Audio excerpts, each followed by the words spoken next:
Russia cancer প্রতিরোধ করতে সক্ষম একটি টিকা তৈরির কাজ চালিয়ে যাচ্ছে এমন ঘোষণা দেশটি অনেক আগেই দিয়েছিল। নতুন যে ঘোষণা দেশটি দিয়েছে তা হলো এই টিকা এখন সম্পূর্ণ প্রস্তুত এবং আগামী বছরের শুরুতে জনগণের জন্য বিনামূল্যে বিতরণ করা হবে। রাশিয়ার স্বাস্থ্য মন্ত্রণালয়ের গবেষণা কেন্দ্র রেডিওলজি মেডিকেল রিসার্চ সেন্টারের মহাপরিচালক আন্দ্রিও ক্যাপ্রিন দেশটির বেতার সংবাদ মাধ্যম রেডিও রশিয়াকে দেয়া সাম্প্রতিক এক সাক্ষাৎকারে এই তথ্য জানান।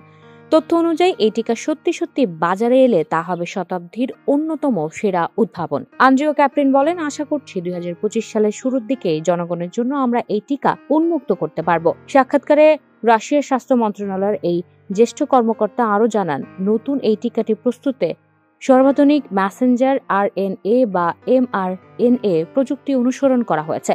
এই প্রযুক্তিতে টিকা প্রস্তুতের মূল উপকরণ হিসেবে ব্যবহার করা হয় বিশেষভাবে শক্তিশালী তরল প্রোটিনকে।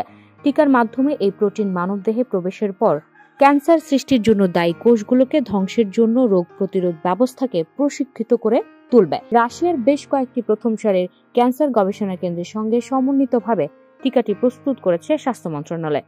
রাশিয়ার শীর্ষস্থানীয় মেডিকেল গবেষণা কেন্দ্র Gamaleya national research centre for epidemiology and মাইক্রোবায়োলজির তত্ত্বাবধানে টিকার মেডিকেল ট্রায়ালও শেষ হয়েছে। ট্রায়ালের ফল পর্যালোচনা করে জানা গেছে, টিউমার গড়ে ওঠা এবং সেখান থেকে ক্যান্সারের কোষ সারা দেহে ছড়িয়ে পড়া রোধ করতে নতুন এই টিকার কার্যকারিতা বেশ সন্তোষজনক।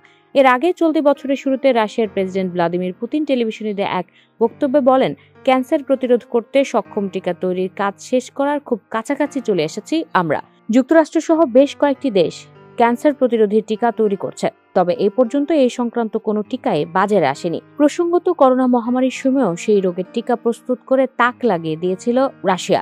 2020 সালের আগস্টে বাজারে আসা স্পুটনিক নামের সেই টিকাটি ছিল করোনার প্রথম টিকা। বিশ্বের অন্তত 150টি দেশে মহামারী প্রতিরোধে ব্যবহার করা হয়েছে স্পুটনিক।